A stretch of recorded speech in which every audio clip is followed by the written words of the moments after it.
Hi friends, 8ാം സ്റ്റാൻഡേർഡിലെ മാത്തമാറ്റിക്സിലെ തുല്യ ത്രികോണങ്ങൾ എന്ന ഒന്നാമത്തെ യൂണിറ്റിലെ 21ാം പേജിലെ മൂന്നാമത്തെ ക്വസ്റ്റ്യൻ്റെ ആൻസറാണ് ഈ വീഡിയോയിലൂടെ നിങ്ങൾക്ക് കാണാൻ കഴിയുന്നത്.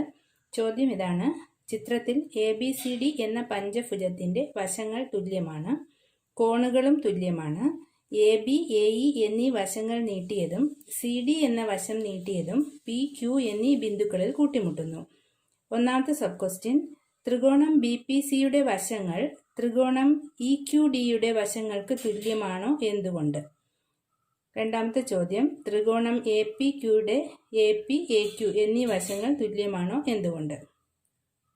അപ്പോൾ ആദ്യം നമുക്ക് ചോദ്യം നന്നായിട്ടൊന്ന് മനസ്സിലാക്കാം. ചിത്രത്തിൽ ABCDE എന്ന പഞ്ചഭുജത്തിൻ്റെ വശങ്ങൾ തുല്യമാണ്, കോണുകളും തുല്യമാണ്. അപ്പോൾ ഇവിടെ പഞ്ചഭുജം എന്ന് പറഞ്ഞാൽ എന്താ? 5 വശമുള്ള രൂപം. ഇവിടെ ABCDE എന്ന് പറയുന്ന ഇതാണ് പഞ്ചഭുജം.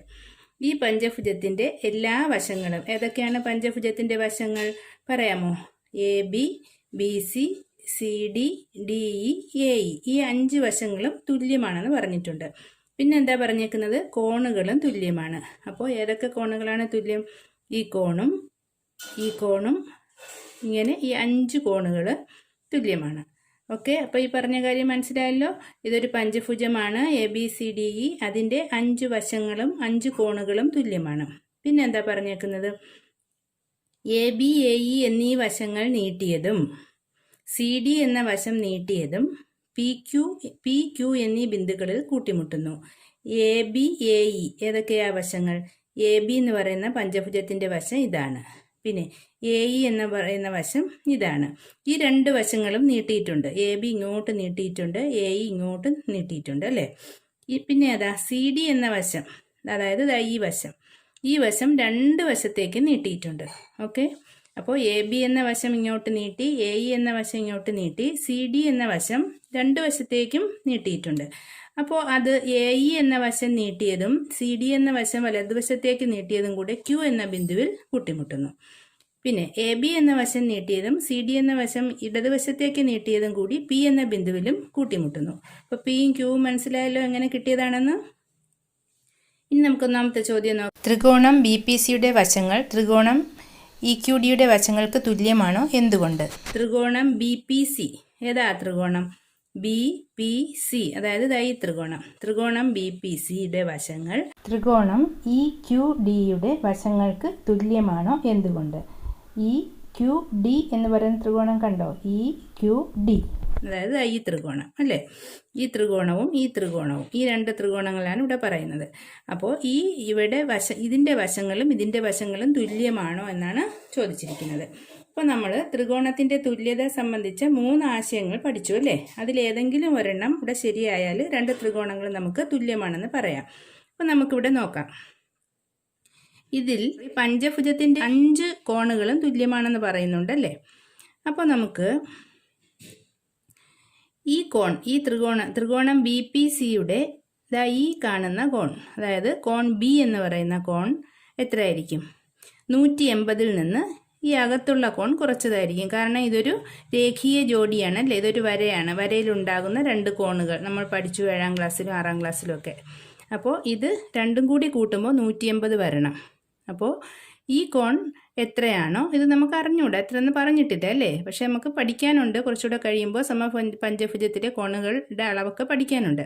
അപ്പോൾ ഇപ്പോൾ നമ്മൾ പഠിച്ചില്ല, അതുകൊണ്ട് ഞാൻ പറയുന്നില്ല. നമുക്ക് X ആണെന്ന് വിചാരിക്കാം. ഏതോ ഒരു സംഖ്യയാണ്, X ആണെന്ന് വിചാരിക്കാം. അങ്ങനെയാണെങ്കിൽ ഈ കോൺ എത്രയായിരിക്കും? 180-ൽ നിന്ന് X കുറച്ചതായിരിക്കും. ഓക്കെ, ക്ലിയർ ആയോ? അതുപോലെ ഈ കോണും എന്തായിരിക്കും? ഈ കോൺ X ആണെങ്കിൽ ഇതും എന്തായിരിക്കും? ഇതിൻ്റെ അളവും X തന്നെ ആയിരിക്കും. കാരണം എന്താണ്? പഞ്ചഭുജത്തിലെ എല്ലാ കോണുകളും തുല്യമാണെന്ന് പറഞ്ഞിട്ടുണ്ട്. അങ്ങനെയാണെങ്കിൽ ഈ ത്രികോണത്തിൻ്റെ കോൺ C എന്തായിരിക്കും? 180-ൽ നിന്ന് X കുറച്ചതായിരിക്കും അല്ലേ? അപ്പോൾ 2 കോണുകളും 180 - X ആയിരിക്കും. മനസ്സിലായോ? അപ്പോൾ ഈ 2 കോണുകളും തുല്യമാണെന്ന് കിട്ടിയല്ലേ? അനി ഇതുപോലെ ഈ BC എന്ന വശം ത്രികോണത്തിൻ്റെ വശവും DE എന്ന ത്രികോണത്തിൻ്റെ വശവും തുല്യമാണോ? ആണോ? പറഞ്ഞേ, എന്തുകൊണ്ടാ രണ്ടും തുല്യമായത്? ഇവിടെ പറയുന്നുണ്ടല്ലേ, പഞ്ചഭുജത്തിൻ്റെ എല്ലാ വശങ്ങളും തുല്യം. BCയും DEയും പഞ്ചഭുജത്തിൻ്റെ വശങ്ങളാണ്. അപ്പോൾ BCയും DEയും തുല്യമാണ്. ഇനി ഈ രണ്ട് കോണുകൾ എങ്ങനെയായിരിക്കും? ഇതും ഇതുപോലെ രേഖീയ ജോഡിയാണ് അല്ലേ? ഈ ഒരു വരയിലുള്ള രണ്ട് കോണുകളാണിത്. ഇതിൻ്റെ അളവ് നമുക്കറിയാം, പഞ്ചഭുജത്തിലെ എല്ലാ കോണുകളും തുല്യം. അപ്പോൾ ഇത് എക്സ് ആണെങ്കിൽ ഇത് എക്സ് ആയിരിക്കും, ഇത് 180 - എക്സ് ആയിരിക്കും ഈ കോണും അല്ലേ? അതുപോലെ ഈ കോണും 180 - എക്സ് ആയിരിക്കും. ഇത് എക്സ് ആണെങ്കിൽ ഇത് 180 - എക്സ് ആയിരിക്കും. അപ്പോൾ ഈ കോണും തുല്യമാണ്. അതുപോലെ ഇവിടെയും ഈ രണ്ട് കോണുകളും തുല്യമാണ്. ഈ രണ്ട് വശങ്ങളും തുല്യമാണ്. അപ്പോൾ നമ്മൾ പഠിച്ച ആശയങ്ങളിൽ മൂന്നാമത്തെ ആശയം നമുക്കിവിടെ ഉപയോഗിക്കാം. ഒരു ത്രികോണത്തിൻ്റെ ഒരു വശവും അതിൻ്റെ രണ്ടറ്റത്തുള്ള കോണുകളും മറ്റൊരു ത്രികോണത്തിൻ്റെ ഒരു വശത്തിനും രണ്ടറ്റത്തുള്ള കോണുകൾക്കും തുല്യമാണെങ്കിൽ അതിൻ്റെ മൂന്നാമത്തെ കോണുകളും തുല്യമാണ് അല്ലേ? പിന്നെ മൂന്നാമത്തെ കോണുകൾ എന്ന് പറയുമ്പോൾ ഈ കോണും തുല്യമാണ്. പിന്നെ അതിൻ്റെ കൂടെ ഒരു കാര്യം കൂടെ പഠിക്കുന്നുണ്ട്. എന്താണ്? തുല്യമായ കോണുകൾക്കെതിരെയുള്ള വശങ്ങളും തുല്യമാണ് അല്ലേ? അപ്പോൾ ഇവിടെ ഈ രണ്ട് ത്രികോണങ്ങളും തുല്യമാണെന്ന് നമുക്ക് കിട്ടി. ഇനി തുല്യമായ കോണുകൾക്കെതിരെയുള്ള വശങ്ങളും തുല്യമാണ്. തുല്യമായ കോണുകൾ ഏതൊക്കെയാണ്? ഈ കോണും തുല്യം അല്ലേ? അപ്പോൾ അതിനെതിരെ കിടക്കുന്ന വശങ്ങൾ ഇതും തുല്യമാണ്. അതല്ലെങ്കിൽ തന്നെ നമുക്ക് ചോദ്യത്തിൽ പറഞ്ഞിട്ടുണ്ട് ഇത് രണ്ടും തുല്യമാണെന്ന്. അപ്പോൾ മറ്റ് രണ്ട് വശങ്ങൾ നോക്കിയാൽ മതി അല്ലേ? ഇപ്പോൾ ഈ കോണും ഒരേ അളവാണ് അല്ലേ? 180 - എക്സ് ആണ്. അപ്പോൾ ഇതിനെതിരെ കിടക്കുന്ന ഈ വശവും ഇതിനെതിരെ കിടക്കുന്ന ഈ വശവും തുല്യമാണ്. അതുപോലെ തന്നെ ആയിരിക്കും ഇവിടെയും കോണം 180 - എക്സ് 180 - എക്സ് ആണ്. അപ്പോൾ ഇതിനെതിരെ കിടക്കുന്ന ഡി ക്യു എന്ന വശവും കോൺ ഡിക്കെതിരെ കിടക്കുന്ന ഇ ക്യു എന്ന വശവും തുല്യമാണ്. മനസ്സിലായോ? അപ്പോൾ നമുക്ക് ത്രികോണങ്ങൾ തുല്യമാണ്, ഇതിൻ്റെ വശങ്ങളും തുല്യമാണെന്ന് പറയാം. ഒന്നാമത്തെ സബ് ക്വസ്റ്റിൻ്റെ ആൻസർ നമുക്ക് ഇങ്ങനെ നോട്ട്ബുക്കിൽ എഴുതാം. ത്രികോണം ബി പി സി, ത്രികോണം ഇ ക്യു ഡി, ഈ ത്രികോണങ്ങളിൽ ബി സി സമം ഇ ഡി. എന്തുകൊണ്ടാണ്? പഞ്ചഭുജത്തിൻ്റെ തുല്യമായ വശങ്ങളാണ് ഇത് രണ്ടും അല്ലേ? ഇനി കോൺ ഇ സമം 180 - എക്സ് എന്ന് വെച്ചാൽ കോൺ ബി 180 - എക്സ് ഡിഗ്രിയാണ്, കോൺ ഇയും 180 - എക്സ് ഡിഗ്രിയാണ്. അതെങ്ങനെയാണ് ഞാൻ നേരത്തെ പറഞ്ഞു തന്നു. കാരണം പഞ്ചഭുജത്തിൻ്റെ കോണുകളെല്ലാം തുല്യമാണ്. ഒരു കോൺ എക്സ് ഡിഗ്രി എന്ന് എടുത്താൽ അതിൻ്റെ പുറത്തുള്ള കോൺ 180 - എക്സ് എന്ന് കിട്ടും. കാരണം രണ്ട് കോണുകളും അനുപൂരകമാണ്. അതുപോലെ കോൺ സിയും കോൺ ഡിയും 180 - എക്സ് ആണ്.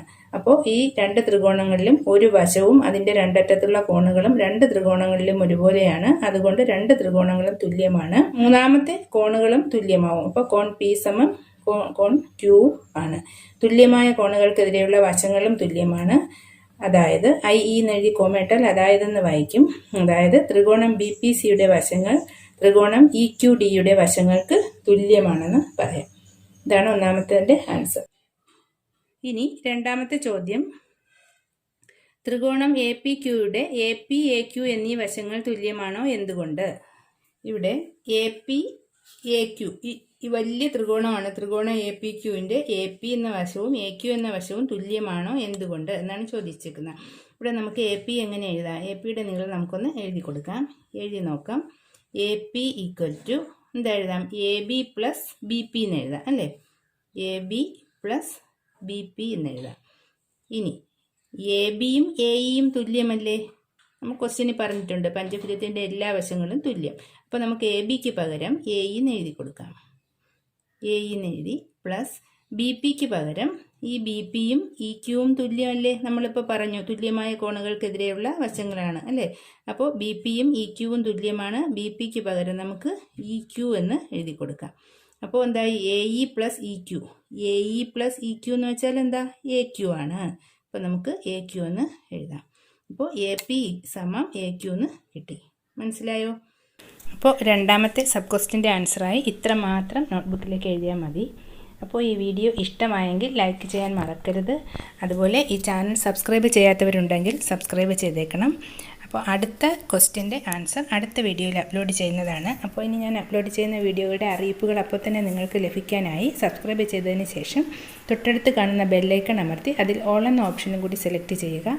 അപ്പോൾ അപ്ലോഡ് ചെയ്യുന്ന സമയത്ത് തന്നെ നിങ്ങൾക്ക് അറിയിപ്പുകൾ ലഭിക്കുന്നതാണ്. താങ്ക്